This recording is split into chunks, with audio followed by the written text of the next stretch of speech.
Hello, everyone, and welcome back to the LFC Transfer Room. My name is Lewis, and we're back with another episode of Expert Analysis, the series where we bring on YouTube's top content creators to be able to get information from them regarding their time, their careers, and their thoughts on Liverpool. And today we are joined by one of the godfathers of the scene, one of the founding fathers of the YouTube fan channel. He doesn't really like that, but he is, of course, Chris Pajak from RedmenTV. And if you do want to see RedmenTV live, make sure you go see them in Belfast on March 24th, Dublin on March 25th, and London on April 24th. Chris, how you doing? You're well better at this stuff than me, mate. That was class. You had me at expert analysis. I was like, oh, he's stretching here a bit. Steve said that as well. All that, mate. Yeah, very nice of you, though, mate. Lewis, thank you so much for having me, man. I'm looking forward to this, to be honest with you.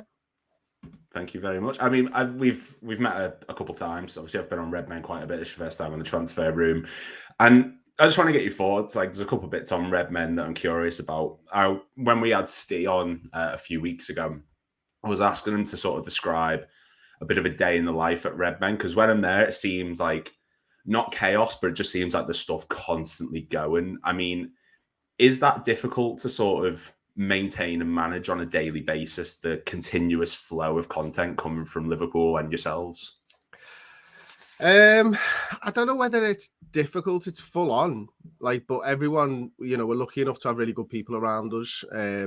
Obviously, me and Paul started RedmenTV and with a fella called David who used to do the camera work and production for us, and then Tom took that on, and Tom was here for just shy of 10 years with us, and because me and Paul kind of know what we're doing in a lot of aspects, and Tom knew what he was doing. When we started to bring other people on, like Ross, to do our socials, he took it up a level. Dan's come in and taken over the socials, and carved himself a real sort of niche in terms of what the business needs and what Redmen needs rather than the business more than anything. And then, we've just got really lucky. We've got really good people around us. Aaron and Joe are absolutely superb on the production side of things. Steve's the fella who sort of manages the day-to-day nowadays. And so, there's a lot going on all the time. But because we've got good people, it just feels like there's a nice sort of flow to it and stuff like that. And everyone kind of knows the roles and doesn't step on each other's toes, and that helps and stuff like that. And it's a small team. So, it's really exciting, especially when the big stuff happens. In some ways, obviously, I'm sure we're going to talk about the Jurgen Klopp stuff. Those types of days that's when you realise how good the people are that we've got, because they just know what to do in those situations. And it's terrible because you're a Liverpool fan, but it's great from a sort of perspective of you just see everybody and it's just right, engage, go, push, you know what I mean? And that's wicked to see, because I've worked in loads of jobs over the years before this type of stuff where that stuff doesn't happen. Yeah, and I mean, I watched an interview with James Lawrence Orcott called The Process, where you were talking about when you were working at the restaurant back a good few years ago now, and you were saying that you'd go into there and you were dreading it, you'd hate going in for shifts, whereas with Redmen, you come in and you're excited, you want to know what you're doing, what the plan is today. I mean, how important is that for you to have that sort of love in what you do in your work? It's not something that I thought was important until I started this. I was always very much a plodder in life. I could eat the shit that work was giving me each and every single day, to be honest with you. And I never really thought it was affecting me, but it was. And it's not until you step out of that comfort zone of knowing what you're going into every day where you realise that I could never go back to it. And that's how it tells you how important it is, I suppose, because the thought of going and doing that now for somebody else is mental, and I just wouldn't do it. I have a massive passion for food and stuff like that, and restaurants and bars, and I really love that game, but I could never ever do it in the way that I used to do it, where it was 70 or 100 hours a week managing a restaurant. It's just not for me. It's not fun in that regard. Yeah, and I mean, is it scary that what you're doing now it's your company, it's your business? Is that a bit of a daunting prospect at times? It was originally, yeah. I think it's difficult because it is a business at the end of the day, because we're supporting people And that's where it comes back to, but it's also still a labour of love. You know, we do it because we want to do it more than anything else. We don't do it to make money. We do it now, for me. I've got 9 members of staff that I've got to pay on a monthly basis. That's why it's a business, so that I can pay those people so that they can enjoy their job and that I can enjoy my job, rather than like, I want to be a millionaire, you know, never going to get there. Kind of already know that. But it's not about that anyway. It's just about making sure that we can, you know, support the people who are around us and helping us and hopefully be good to them. Yeah, and I remember you saying as well that it was very, you want, as long as you want to do something that you're proud of and you want to be able to support your family as well, which was a big factor of that. I mean, is that still a driving force for you? Of course, yeah. I've got to, you know, that process video was probably maybe 8 years ago now, maybe 6 years ago, something like that. It was a long time ago. So kids are a little bit more grown up and stuff now, you know, 9 and 7. I've got 2 little girls. And you know, that's why you do it. That's why you continue to get out of bed every day and stuff like that. But equally, it's my life. And it's that part of me which the family don't see. Like, they know we do YouTube and stuff, and you know, we're quite fortunate in that, you know, wherever we go in the world, people recognise us nowadays. And like, we were in York for the weekend for my wife's birthday a couple of weeks ago, and like, some fella come up to me and was like, "What are you doing in York, Chris?" And one of the littlest turned around and was like, "Why does everybody know Daddy?" Like, you know what I mean? It's a bit mad, like, you know what I mean? Because they're just a bit like got taken back by it. But that's how many Liverpool fans there are, you know what I mean? It's madness, and it's humbling to know that people from all around the world like watch us and listen to us and know who we are and all that type of stuff. Because when we started it, we never had any aspirations of it getting to the point that it's got to now. Like, it's wild. You know, we were essentially, the first few shows and stuff, we were doing it to 50 people. Like, you know what I mean? It's mad, and it just shows you that with like hard work, and if you enjoy what you're doing, that I think anybody can get to a point where they're really, really happy with what they're doing.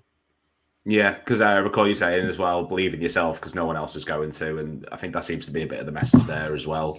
Like, how long ago did you watch this video, by the way? It's been a couple times in the past few days to get a bit of information. You remember it more than me. I haven't got a clue about anything you're saying. I need to put in the effort, man. I've got standards to live up to here. Oh yeah. But like, is it at any point sort of, so when Redmen started, naturally it's a fan channel of Liverpool. It's always been that. It started off as that and it'll end as that Sunday. But is it a strange experience? See, it didn't start off like that, you know. Oh, did it not? Didn't start off? No. So our first video, I think it right in saying, was a YouTube video around the Keepy Up World Cup. So where we were just doing keepy ups with fucking balloons in Paul's mum and dad's back garden. and then that went into a show that was made weekly that was essentially a bit like fantasy footy, but with the elements of with a few different elements of stuff that we've liked over the years. And it was a weekly like magazine show type of thing. And it was comedy sketches, and it wasn't very funny, and that's why we changed it. And then it became very quickly a fan channel because it was absolutely rubbish. So you did it because you just didn't have there was just no choice, basically. Well, we always wanted to make it was a Liverpool show to begin with. Like, it was obviously talking about Liverpool, but it was like done in a sort of sketchy kind of way. And it was just not very good, you know what I mean? But like, and that's when we sort of started to like just talk about the footy. Like, the first shows were scripted, all of them. Paul would script them all, and I'd have to say lines and stuff. It was awful. Like, and like, there were just hooks in between sketches that we'd do, and it was like Paul would robotically say, "And now, Chris, what do you think about that?" And I go, "I think it's like this, Paul." Like, and then we realised that we're not very good at that, and then we just decided to just crack on with what we thought we were good at, and you know, that was talking about the footy and enjoying it, and essentially just taking the premise of we're having conversations with our mates in the pubs each and every week. Why don't we just do that? Yeah, I mean, well, it's football. At the end of the day, it's a passion project. So, like, I suppose it wouldn't work nowadays if everyone, like if we came in, for example, and you said, right, this is what you're going to say, this is how you're going to say it, thanks, goodbye. I can see why you changed it, because when you get going, when you guys go with Steve, Paul, you, Errol, like Dan, anyone starts talking just out of passion, it works. Do you know what I mean? It just gels perfectly. And I think if you were doing it off script, it wouldn't have the same sort of passionate feeling. So, you know, all's well that ends well in that regard. I mean, is it in any way sort of daunting, the fact that you've developed such a big fan base that there's people watching not only for Liverpool, but they're watching for Redmen? Like, it's become its own conglomerate giant, so to speak, in the sense of you've got people who will solely tune into the project just to see you rather than Liverpool sometimes. Yeah, that it is mad, because obviously it's taken on a life of its own more than anything, and I think that's a good thing, and that's something that, to be honest with you, we'd hoped would happen, because, you know, and I'm pretty sure I said this in the process, and you'll let me know if I'm telling the truth here or not, I'm sure, but like, I'm not sure people will care what we think in 10 years' time. You know, as a 50-year-old football fan chatting on YouTube, is there really a 20-year? Is there something where a 20-year-old can look at that and go, "Oh, we really want to listen to him"? You know what I mean? Or am I just going to be the old arse who's chatting on about footy still and whinging about it? Now, so I think for us, it was about finding people that can take the mantle on, who other people can sort of dial into, and feel, you know, maybe the same way that some 30, 40-year-olds feel about maybe me and Paul or something like that, if there are people out there. So, you know, it's not just about having, you know, diverse opinions, but it's about having diverse ages, and stuff like that of people on the show, because, you know, a younger viewer might tap into Chloe more, for example, who's got brilliant football opinions, but is of an age where, you know, there's a connection there. So I suppose we didn't exactly go searching for it. It happened naturally, but it was always something that we wanted. There's other people talking on there. That means it's not just Chris and Paul, because I think in the first early years it was me and Paul on every single show, and we'd have burnt out if that was the case. You know, we produce a lot of content, and, you know, to keep that passion going, you almost have to take a little bit of a step back at times to be able to just not repeat it. Like, I've got so much respect for, like, Robbie from Arsenal Fan TV and Mark Goldbridge, like, but I could not do what they're doing, where it's like Goldbridge is live for like 4 hours a day. Like, I couldn't do it like that. It's just, I haven't got enough to say, to be quite honest with you. Like, I don't know how they fill the day. Like, it's mental, and the amount of work that they do to be able to do that. Like, even like I sort of, you know, look at the news shows that we do, and you know, Paul can chat on for 40 minutes on 2 crappy news stories. I can't do it like that. I try not to repeat myself, so it's I can do like 20 minutes on 5 shows, you know what I mean? But Paul's just got away with words where he's not repeating himself, and he can say different things, and he thinks about things in a different way. But for me, I'm sort of like a bit more this plus this equals that, and that's me done. I don't need to explain that. I've sort of said my piece on it, you know what I mean? So yeah, it's difficult sometimes, and I suppose, to circle back to what you really asked, is that, like, it is mad to think that, like, so many people watch Redmen for Redmen, and the reach that sort of we've got on a monthly basis, like, it's astronomical if you look at, like, the Twitter numbers and stuff like that. Like, sometimes you can have like 70 million reach on a month, and it's like, how are you reaching 70 million people? Like, that's mental. It's a testament to how far it's come that it's not just YouTube where you're so big, it's all platforms. And like I said, it's its own brand now, Redmen. Like, you're doing live tours, you've got books, you've met players, you've been to Melwood and Kirby, like, you've done all sorts. And I want to go back a little bit to what you said then. You did the whole, you know, 1 + 1 is 2. And I've seen your breakdown videos where you'll go through the tactical breakdown on the board. Are you a bit more of a sort of a statistical fan than most, do you think? Because I've heard you say on not the process, but on different things that you like the statistics. You can understand why they're there. Would you say that sort of a fan? Yeah, I think more than your sort of average fan, probably. Yeah, I wouldn't profess to be an expert in any way, shape, or form. I mean, we get comments from people on video saying, "Why don't you do this for the club?" And I'm like, no. This is different. Like in the very first thing, anyone can analyze a football match. Absolutely anybody can do that. The difference between me and most people is they've got normal jobs. so they can't spend 3 hours of their day doing it, whereas I can.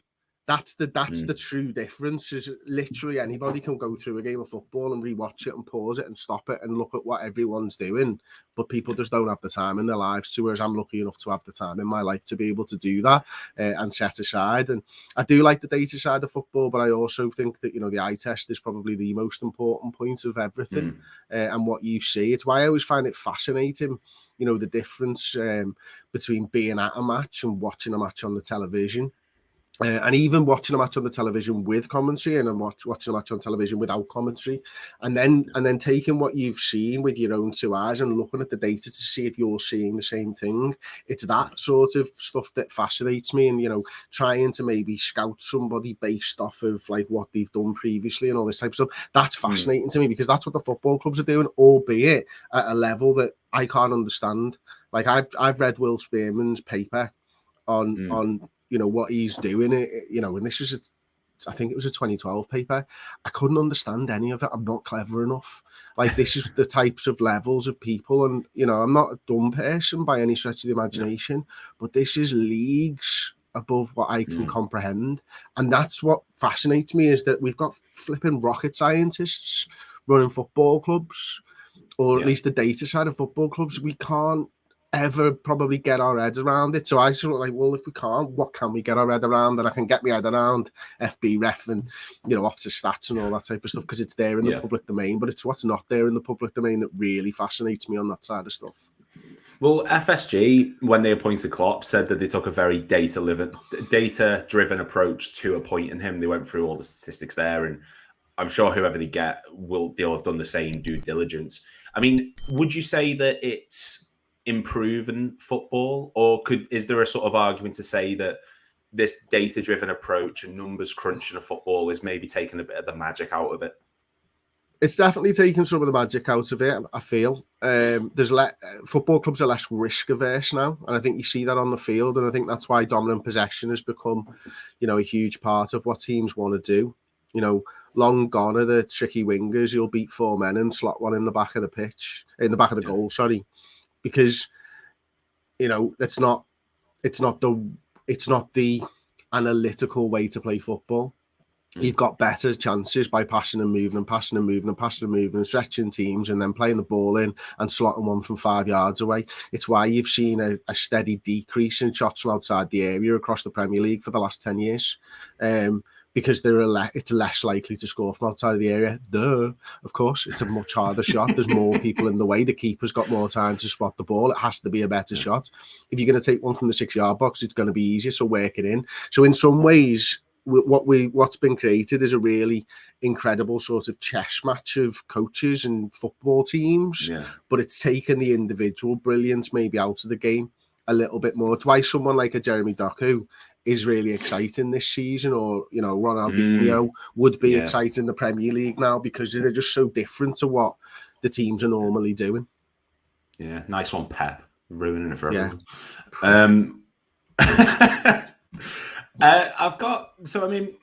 We mentioned there. I mentioned FSG. We'll start swinging a bit more towards the Liverpool side of things. But just really quick, actually, someone asked, why did you stop Mate / X Pajak, the podcast series? Time. Purely came down to time, and we ran out of it. To be honest, so nice and simple. Sometimes you just gotta pick what you're doing, haven't you? And unfortunately, funny enough, I did mention it to Paul a few months back that I'd like to get it started. I don't think he's quite got the time at the moment. I probably haven't got the time at the moment either. But I'd like to bring it back in some way, shape, or form. But but yeah, it's something that I think we should do. I really enjoyed doing that because it was a little bit less football and a little bit more me and Paul, which is obviously what Redmen was founded on and our friendship and stuff. You know, I met Paul when I was in school, in senior school, and we've been best mates ever since. So it's always good to do stuff with your best mates. So the more shows me and him could do together, the better, I suppose. Yeah, absolutely, and it's great content. If you haven't seen it, go check out the old videos on the channel. Some of the stories on it are brilliant. So yeah, going to the Liverpool side of things, FSG. Now, it's a subject that brought to Steve, and Steve ranked them as, he said, about a 7 out of 10. You could see the negative aspects, but he, at the same time, very much positive. I'm very much of the sort of, yes, at points, maybe they could have invested more, but I think they've built a very financially secure long-term future where our club isn't at any threat of financial fair play or any sort of governing body stepping in and saying you owe us money. I mean, what's your thoughts on the FSG model? And is there anything that has maybe frustrated you at times, like specific instances where they could have maybe done a bit more? Yeah, definitely. I think all told, they've done a very, very, very good job at Liverpool. I do kind of wonder, or did wonder, sorry, before PSR, or what used to be FFP, I did wonder whether they've taken us as far as they can. Because, you know, PSR, they look like they're doing a good job. So, I don't know at the moment whether that's going to have teeth in the same way that FFP definitely didn't have teeth. But with FFP, Man City was still earning more money than everybody else. You know, they're up there with Real Madrid now in terms of that. You know, Newcastle are going to have these massive owners, and I do think like Liverpool won't be able to compete with that. And it's maybe more concerning now with Klopp having announced that he's leaving. That you do think that the bridge between what FSG, can afford and what Man City can afford was Jurgen Klopp. And you do wonder whether if we don't get someone who's as good as Jurgen Klopp, whether that bridge will tumble down and there'll be a huge gap between us. So I have issues, I have concerns over, can Liverpool be a dominant league winning side each and every year under FSG? But equally, I'm a 41-year-old fella who's seen Liverpool be absolutely turgid for a large portion of his life and not winning enough trophies. What FSG have been able to do with Jurgen Klopp, who they did appoint, and with Michael Edwards, who they did appoint, and all these other guys, is nothing short of astounding. And they have made us a world force again, which we weren't for a really, really long time. So, yeah, I hope that we can achieve everything that we want under FSG. I do not believe FSG will be here long term, because they're businessmen who are here to make money. The only people that will stay long term with your football club are fans. Players leave, managers leave. The fans are the ones that bear the brunt of this forever. We'll see new owners at some point, but they haven't been bad owners, far from it. Yeah. Well, I mean, they got investment from, was it Diversity earlier this year, or towards the end of last year, should I say? That was in FSG Group, wasn't it, rather than Liverpool? Yeah. So I mean, there's all these rumblings that they're going to sell, or they're looking for investors, or they're looking for some sort of financial benefit somewhere. I mean, the elephant in the room is obviously Klopp's going. We know he's going. I watched the video, the breaking news at the time on Redmen, and then the photo of, I think it was you and Dan stood in the doorway telling them that he was going. I mean, what's your reaction to that? And like, what kind of effect do you see that having for the sort of remainder of the season? Because we've seen we've seen 2 wins and we've seen a loss. So we've seen both sides.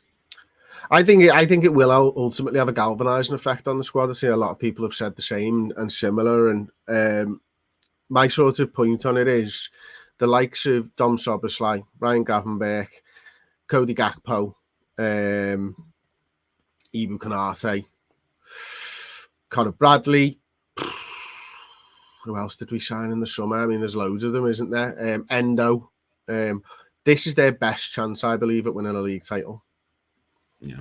Why wouldn't you give absolutely everything to get a league title? Because the future, it is unknown. We don't know who we're going to get. We don't know if they're going to fit in at Liverpool. We don't know if they're going to be the right guy for the job. What we do know is Jurgen Klopp can manage Liverpool to a league title and some trophies. So give absolutely everything you've got this season, because it might be your best chance you're ever going to get. So I think that will galvanise the players, and that's what I would be thinking if I was in that dressing room. I would be thinking, Jurgen's going, we've got to win the league this time, because you don't know what the future holds. Yeah, and absolutely. What do you think? And I completely agree. I think it's a case of no matter what we do, we can never repay what Klopp's done for us. And I think the only way we can even start to scratch the surface is by going out there and at least winning or putting as much effort into every single game possible to give that man the send-off he deserves. Because if he's not lifting the Premier League title on May the 19th, I'll be disappointed for him, because we've not given him everything we could. And what he's done to take us from where we were to where we are. He's made Liverpool the destination rather than the journey, which it was for a long time. He deserves the right send-off. And the Arsenal game, I think, was just a flash in the pan. I think it was a sort of, we needed that comeback down to earth moment after Chelsea, because I think we were getting a little bit, walk in the park, this. I think it was a blip. When Salah comes back, when all these players get back to full fitness, we're going to be able to push forward. I think we'll be able to do it. City don't look as undefeatable this season as they have in previous seasons. Arsenal, yeah, they look good at points, but they can still be got at. Villa and Spurs are going to drop off even more. So I see no reason we can't do it, to be honest. Cool. Like it. Excuse me. I mean, scary though, isn't it? Thinking about Klopp leaving. It's daunting. I think it's for the first time in a long time we have to accept that he's going. Whereas I think a lot of people were thinking he's going to extend or he's going to be here till at least 2026. We don't have to worry about that. But it's like when you keep putting stuff off and then it happens and you're like, oh God, can't put it back anymore. We're going to have to deal with it head on. But like, who do we go for? I know Alonso is the one everyone's talking about, but say Alonso is the number one choice. For me personally, it might not be for you. Who's the number two? Who do we look to progress this club? Maybe not in the same way Klopp did, but at least just in a positive direction.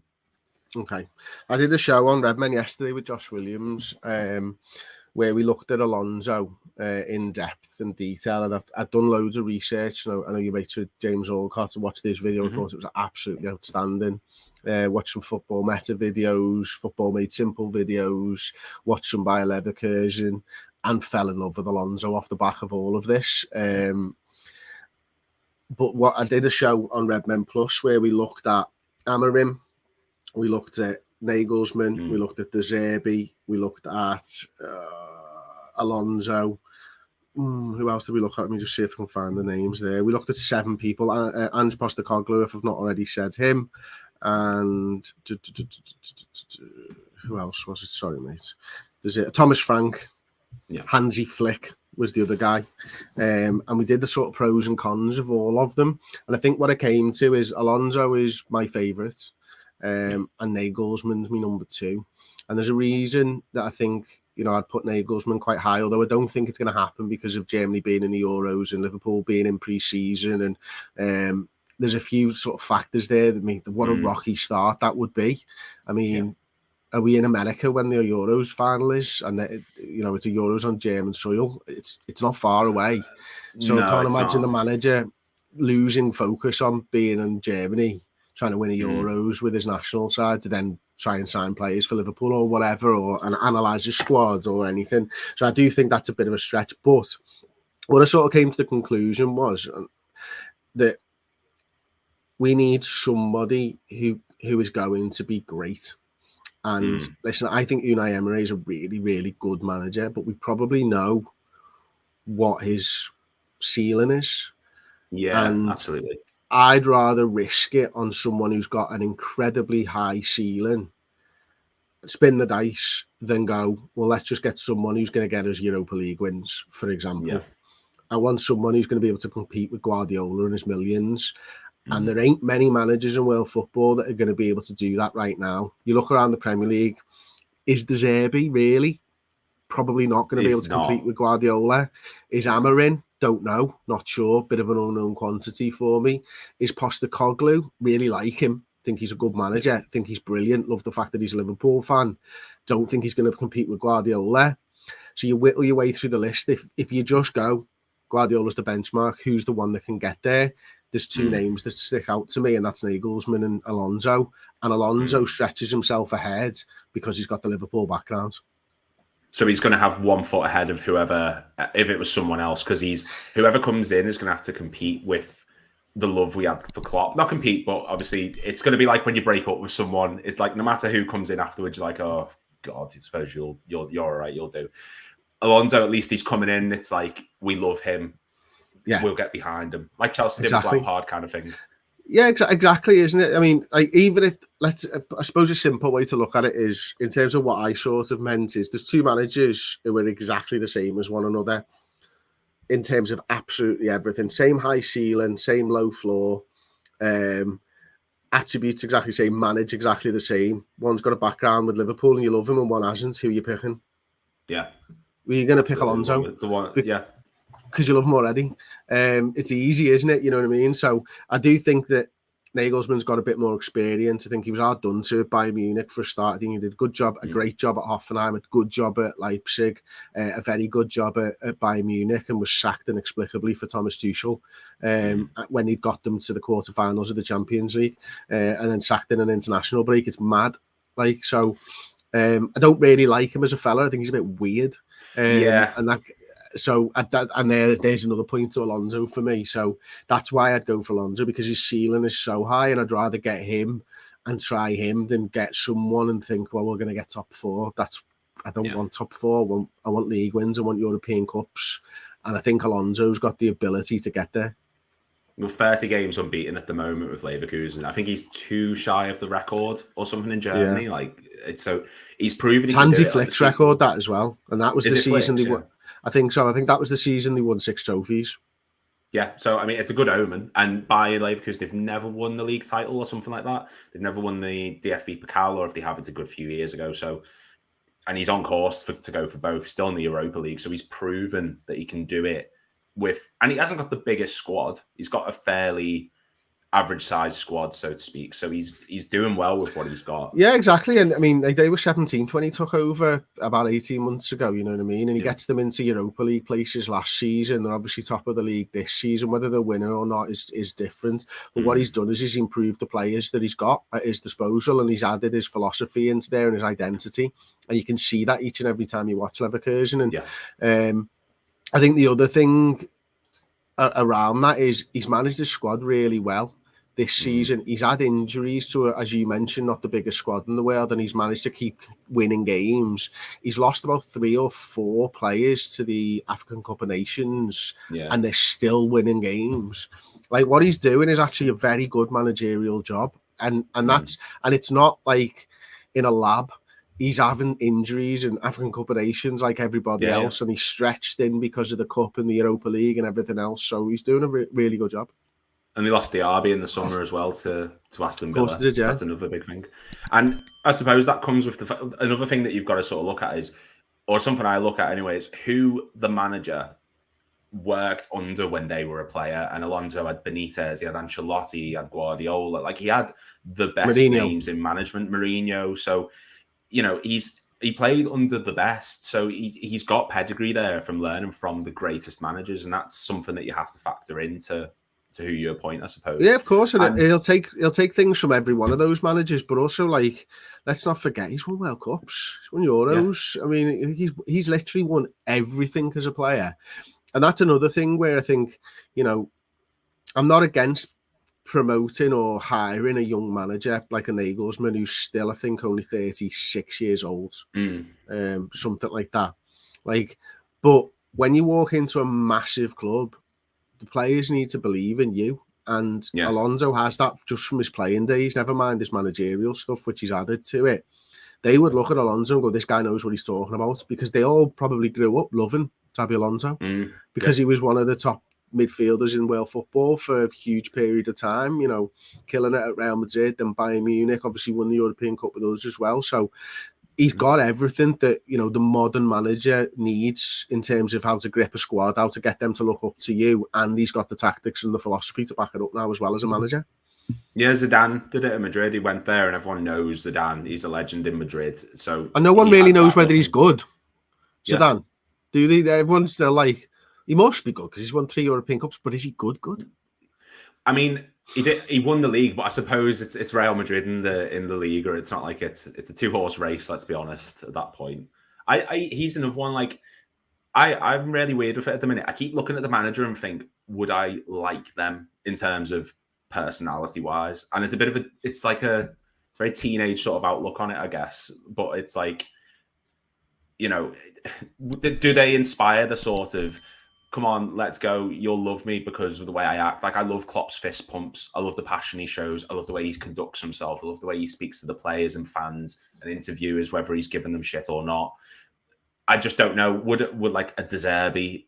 I don't like him personally. Zidane just seems a bit wooden. Like you said, Nagelsmann, he's a bit odd at points. And it is something that I do look at and think, would I warm to them as a person in the same way I warm to Klopp? It'll never be the same, but is that something that you have to think of as well? Yeah, I think most Liverpool fans do, to be honest with you. And it's because we sort of put our managers on a pedestal. It's not the same at other clubs. Like, you look at Chelsea, they hate all their managers, apart from maybe Mourinho. Like, literally all of them, they've all won stuff for the most part. You know, and for Liverpool, we've got that Mount Rushmore, haven't we? Which Klopp's adding himself as the 5th manager to, and Shankly and Paisley and Fagan and Dalglish and, you know, Rafa Benitez on banners in the Kop and you know, Gerard Houllier won stuff with us. We loved all of them at one point or another. And that's, I think, the difference is we sort of see them as the figurehead for the fan base, and I don't think most clubs feel like that.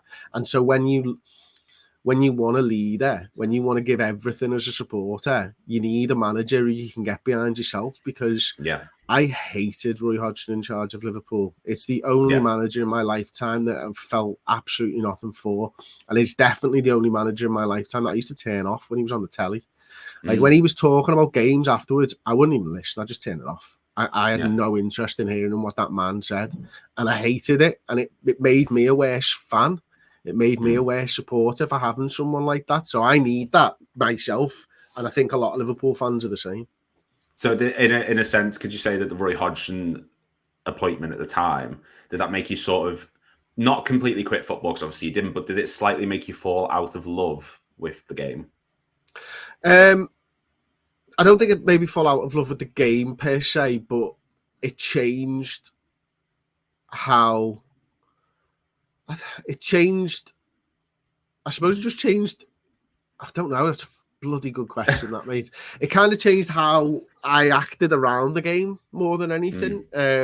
Like, obviously you're there and you're still supporting the players and stuff like that, but like when you really get a bee in your bonnet about something, it creeps into who you are as a fan, isn't it? Like, and I think a good example of this would probably be the people who are FSG out and have been since whatever year it was, you know what I mean? That's probably the only thing I can sort of relate it to, is that it doesn't matter what happens, it comes back to that. And if something happened on the pitch, I would just blame Hodgson all the time, whether it was the player's fault or not, because he's crap and all this type of stuff, and just became really negative around it. And, you know, I love to listen to Liverpool managers talk. You know, you get off on it, don't you, in terms of you want to hear more of them all the time. And, you know, if someone told me there was going to be a 4-hour live stream with Jurgen Klopp on a Friday night, I wouldn't go out. I'd sit and watch my Jurgen Klopp live stream, you know what I mean? And look forward to the press conferences. Roy Hodgson, no, mate, we're out. I'm drinking because you're on, doing a watch along or whatever. Like, there's no chance I'm watching that. I hate your guts type of thing. And I thought it was interesting that we never sort of, you know, sang Sacked in the Morning or anything like that, but we did sing Hodgson for England, which was our way of saying get him out of our football club. Get on. I mean, yeah, and it's an interesting thing. And like you talk then about people who they can have sort of an adverse effect on the club. We've seen it with players in the past, like some that instantly spring to mind. Lazar Markovic, for some reason, as a particular, gave me stress. I don't know why, but Balotelli was another one. Players who just, everything just sort of got blamed on them. And one player who he seems to get sort of adverse reactions, and I know we've spoke about it, and me and Steve spoke about it, is Darwin Núñez. He's always in the topics of conversation. He's always brought up. How do we get the best out of him? What does he do? What's his role? I don't understand it. I do understand it. Where do you think Núñez's best position is in that front line on the pitch? And can you say someone's watching this who still doesn't understand what Nunez offers the team. Can you explain it in sort of layman's terms? Yeah. I think Nunez's best position personally is up front as the number 9. I think that's a more general thing. There are going to be games where he should be played on the left-hand side. And I think one of those games was actually at the weekend against Arsenal. I thought Klopp was made a mistake there by not putting him on the left-hand side at any point because of what he did in the cup game against them. I think what he does, and I think what the team are starting to slowly realise now, is he wants the ball in early, really early. And I think the early frustrations over the course of this season and last season were offsides, and he was offside a lot because he's getting a ball in where it's too late for him. He wants to get in there as fast as physically possible. And he does that really, really well. And now that the team, I think, have got on to the fact that he just wants the ball dead early, he's getting more and more opportunities and he's not offside quite as much and stuff like that. I think, for me, over the course of the last 6 to 8 weeks, he's been exceptional. And I wouldn't put his misses, apart from, what was that mad game where he hit the thing 4 times? That was the other week, wasn't it? What was that? Chelsea game, I think that, yeah. That was the only one in the last 6 to 8 weeks where I thought, that's on him. All the others were brilliant goalkeeping for me, for the most part. I think you can look back at the start of the season and go, it's on him, it's on him, it's on him. And I was getting really bored of singing his name when he missed. I want to sing his name when he scores. I want to sing his name when he's playing well. And I love supporting players, but I was just getting bored of doing it because at some point you want them to change. So I think what he does is he's a complete and utter handful for anybody who's marking him. I think he's actually probably a little bit cleverer than we give him credit for. He's got a better understanding of the system now. He understands exactly how to find space in behind. And now I think we're starting to see the fruits of the work that we've put in to gel with him. Of course, people will say, well, it's 18 months, he should have blah, blah, blah, blah, blah. It's a completely new midfield. It's a completely new system. And he's played alongside all different types of players. Obviously, Diaz, and then Diaz wasn't there for a while, and Gakpo, and Salah's been there, and then Jota's on the right-hand side. The midfield's changing each and every week. It was McAllister, and then it was Jones, and there's been Elliott and Gakpo and Gravenberch and Szoboszlai. Tons and tons of changes, and I think when you get a sort of more settled side, you'll start to see the best out of Darwin Núñez. Do I think he needs to be a better finisher? Yes. These things can both be true at the same time. Will he frustrate me forever? Probably. But, did Andy Cole score 33 goals in a season? I think he did, yeah. And he probably should have had 60, but he got the record at the time, I think, which was 33 or something, you know what I mean? He was just one of those. Some players need one chance, like Jota. Some players need 4. And, as long as he's getting those chances and we're able to create for him and they don't dry up, then keep putting him in the side, I suppose.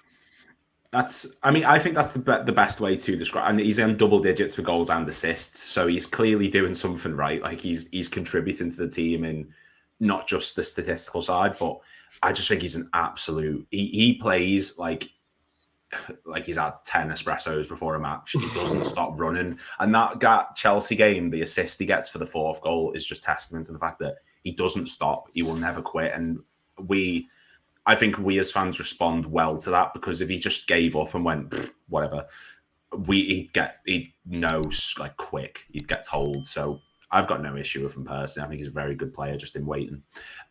You mentioned it's a bit of a quicker one. Because it just popped in my mind. Then you mentioned Jota. What did you make of the Jamie Carragher comment about him as the all-time top finisher for Liverpool? I mean, what was I don't often disagree with Carragher, but I disagree with Carragher on that one. That's really? For sure. Yeah, I really do. Robbie Fowler's well better. Not a doubt in my mind that Robbie Fowler was a better finisher than Diogo Jota. Robbie had absolutely everything and was much cleaner with it. Like Jota's not always clean. Like, look at that goal he scored. Obviously, was it against Chelsea where he bundles through? The first goal. The first goal against Chelsea. That's not a clean. That's not Robbie Fowler. Robbie Fowler just scores, places the ball in the bottom of the net. But so for me, I think it was a bit of recency bias there. So he's a very, very good finisher, and I'm not disagreeing with him on that. And he's definitely up there.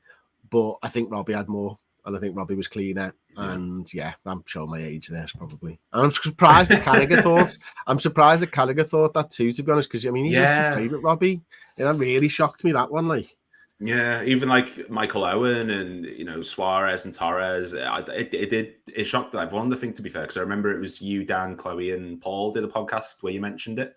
The Redmen originals. So was it Paul who was saying, as time's going on, I'm finding it harder to sort of disagree with him? I think Paul did say that, yeah, but Paul's on crack. Sorry, Paul. Everyone knows now. So I've got just a couple bits. So this one's a bit of a fun one. I do this with everyone. Can you describe for me your perfect trip to Anfield? So it's who are you beating? What's the score to a realistic extent? You can't just say like 20-0 or something, but like who you beating, what you're doing before the match, who's scoring the goals, what you're doing after the match. Like, what's your perfect trip to Anfield? Like, describe it for me. Okay. So the one thing that we've missed over the last few years doing Redmen is going back and doing the pubs and stuff before the game and after the game, because of obviously, having to, do this type of stuff. So that for me is something that I miss. Like last season, I took a year off doing the post-match content and stuff at Anfield because I was a bit burnt out with it all. And I went back to going to the pub with my mates before and after the game, and I love that, and I needed that season. And at the start of this year, I turned around to Paul, I'm ready to go again. I can do it again now. I feel a bit revitalised and refreshed with it and stuff like that. And also skint, because it costs a lot of money to do that. So I think for me, get down there nice and early. It's probably a 3 o'clock Saturday kickoff, right? Yeah, nice 3 o'clock. Get down for midday. Probably grab myself a home baked pie, a little coffee. Community bakery. All the money goes back into the community. They do incredible work, and the pies are better than anything else around there. So you need to go down there and check that out. Home baked, just opposite the Cop. Get down there. I'd probably pop into the park for one before it gets too busy that you can't get served, and have a little sing-song, because the park has a little bit of a sing-song. Then head over to Hotel Anfield, my mate Dave Jagg's place, and that's where I'd probably meet up with everybody. We'd have a few there, a few little bevies there, watch Dave Jagg's before the game, sing some Liverpool songs and all that type of stuff. Head into the ground probably about 5 minutes before kickoff. Like, I love watching the warm-ups and stuff, but there's nothing like running in and being dead late as well. Yeah. When you've had just 1 pint too many, like you feel like a naughty schoolboy. So I'll probably do that. And then head to the back of the Cop, sing me heart out for 90 minutes. I'm normally in 207, so that's where I'll be sort of singing from. Nice view of the pitch, alongside one of my mates, James. We sit next to each other, so have a good chat with him, catch up with him. It will be a 4-0 demolition of Manchester United. I would like it to be 3 goals from Darwin Núñez and 1 from Mo Salah, with 3 assists from Mo Salah as well. Give Núñez that lift. It takes us top of the table as well, because if you're building it, why not? Or actually, no, let's extend that. We were top by 7 points, and now we're top by 10 points, and Manchester United the second. And then we go probably to the Flatiron after the game, have a couple more pints, have a little bit of a sing-song, head into town, continue it, go to all the old man boozers, Ye Crack, Roscoe's Head, and just do a little bit of a pub crawl and stay away from the bars and the knobheads. Yeah. Gets busy. I mean, you know what? Out of all the answers I got, that's the best one I've got so far. That was the most in-depth one. Normally, people just go 1-0 Tottenham. I don't know. I was just like, well, you know what? That's fine. That is the best answer by far that I've gotten out of one of them. So I appreciate that. Excuse me. And there's fried chicken on the way home. Oh yes, bit of fried chicken. I just asked them for a bag. Just they said, just get a bag of fried chicken, mate. And they'll go, what do you mean? And I was like, how many? I was like, just fill the bag, mate. And then you've just got like, breakfast like as a well. pick and mix, just stick it out. Just fill the bag, mate. 10 pieces, I don't care. Just keep going. Fill the bag. I mean, it is incredible how like the atmosphere around Anfield is. It's like a festival. Like I go whenever I can, and it's very few and far between because it's so hard to get tickets, and it's just the ballot's been. And I saw Paul's tweet yesterday where he was getting off the ballot. I mean, it's unmatched. Like people talk about the atmosphere in the ground, but outside the ground as well. It's like every match is like a cup final in terms of the atmosphere. Yeah. It is, and there's it's funny because you get when you walk down to the ground, and you know I've been going there for I think my first game at Anfield was 92, so I've been going there for 31 years, and I still walk down the road and look at Anfield in awe, like you know what I mean, like it's our church, isn't it? You know what I mean? Yeah. And that's where we go to sing and give praise, and so I still get that feeling, and you can feel what type of a game it is by just walking around. You can feel the buzz, and sometimes it's more heightened if it's a big game and there's more noise and there's more stuff going on, and sometimes it's a little bit low, like maybe Klopp's hand is noticing and told you he's going to leave, and it feels like you're going to a funeral rather than, you know, you're going to give thanks and all that type of stuff. So it's interesting. Like I love the vibe outside Anfield, and you know those big European nights, they've just taken on a life of their own, and the coach greetings and the pubs and the conversations, and you can see everyone's just having the same conversations, and it's just brilliant to be able to go and do that. And I think, you know, sometimes we take it for granted how lucky we are that we're able to go to these games and see this team and support this manager and this football club, but we are very, very lucky to be able to do it. Yeah, and we've only gone for a few more months, so we've just got to keep that going and make sure that it's just the best possible atmosphere we can.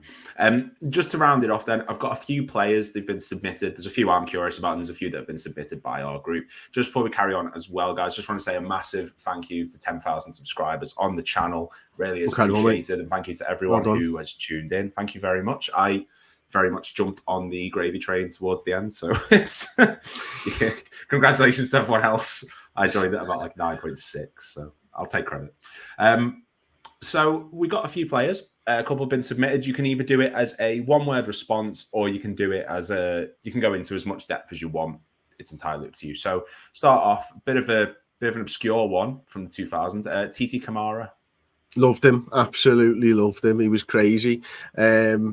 He was mad as a box of frogs. He was big, he was strong, he could kick the ball dead hard. He was just amazing. Yeah, it was the 99-2000 season, I think it was, wasn't it? When he had like that mad run of form towards the beginning, and he was scoring like pretty much every other game. It's a good while ago anyway. He was fun.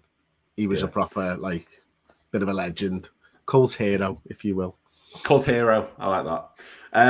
One who I know you've got an opinion on, Martin Skirtle. Crap. Really? Yeah. Shocked. I mean, I quite enjoyed. I mean, I didn't mind Skirtle. It wasn't great, but he was.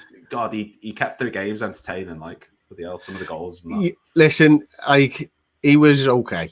He wasn't a good centre half, and he wasn't a bad centre half either. To be honest with you, I think at the time I really liked him. In terms of, you know, he looked the business and he looked dead hard and he'd throw his body on the line and all that type of stuff. But I think when you grow up with Alan Hansen as your centre half, and then you're fortunate enough to watch Virgil van Dijk in the latter years as your centre half, what came in between, you know, apart from Sami Hyypiä and Jamie Carragher, was nothing. And I did like him because he was a Liverpool player, but I think in the fullness of time, I've come to realise that he just wasn't good enough for us to be where we wanted to be. And that's proved by the fact that we didn't win enough when he was here. I mean, was Kyrgios not one that you were a big fan of? Listen, this is controversial, and I've always said it. I didn't like Danny Agger. Oh, really? Didn't like him. Didn't think he was good enough. Our defence was crap. Him and Skate were crap together. Yeah. Like, you know what I mean? Like, I love the fact that he's a Liverpool fan. Yeah, I love the fact that he's a Liverpool fan. I love the fact that he tried really hard. But we were rubbish. We conceded loads of goals. And that's what it comes down to. And again, you know, he had all the attributes, Danny, to be, you know, a modern day centre half, much like Virgil van Dijk. But he wasn't. Yeah. And just because he scored a goal against West Ham from 35 yards doesn't mean he was. And that's a controversial one because people love him, but like, go back and look at the goals we used to concede with him and Skrtel at the heart of our defence, mate, and you would just be pulling your hair out. It's chalk and cheese to Virgil van Dijk and Ibu Konate, or Virgil van Dijk and Joe Matip. They're of a different level. And so I think in the fullness of time, they weren't what we needed to win titles. And we didn't win titles, and it doesn't surprise me. It wasn't just them, by the way. It was a lot of players around that squad weren't good enough. Glenn Johnson. That's the problem that we had. And they were the better ones off that squad. I'll give them that. Yeah. But ultimately, I don't think we'd win a league with Danny Agger and Martin Skrtel at the heart of our defence. I just don't. And I think I was proved right. We didn't. Yeah. I mean, the like 12, 13 and 13, 14 when we were conceding about like 50 goals a season. I mean, yeah, I think you're absolutely right in that regard, to be fair. My personal favourite player, for some reason, he sticks out in my mind from when I was a kid, John Arne Riise. Yeah. Loved him because of the screamers and all that type of stuff. Kind of falls into the same category. Couldn't defend the back stick. I think it's a lot of fullbacks Achilles heel, shall we say, like defending the cross that comes over to their side from the left-hand side, coming over to his side. But he was great fun to watch, wasn't he? Just barreling down that left-hand side, smashing the ball in from 35 yards and stuff like that. So, yeah, I really liked him. And I'll be fair, right? I really liked Agger and Skrtel at the time because they were two of the better players. I just, in the fullness of time, my opinions changed, and I've been harsh on nowadays. We're sort of spoiled, so it's like, looking back. Got a couple more, just like literally a couple more, and then we can let you go. So we've got Patrick Berger. Loved him, absolutely loved him. One of a left foot. Was it Villa that he scored his first goal against or something like that? I can't remember. But he was obviously coming after the Euros, didn't he, in Euro 96? And he just had this beautiful long hair and he was gorgeous and he had the accrue tops and everything. And I absolutely loved him. I just thought he was fantastic in the middle of the park. Have you seen that he started a YouTube channel as well? Now? Yeah, Jay Pearson's doing it. Yeah, made up for him. Like, that's wicked, that, like.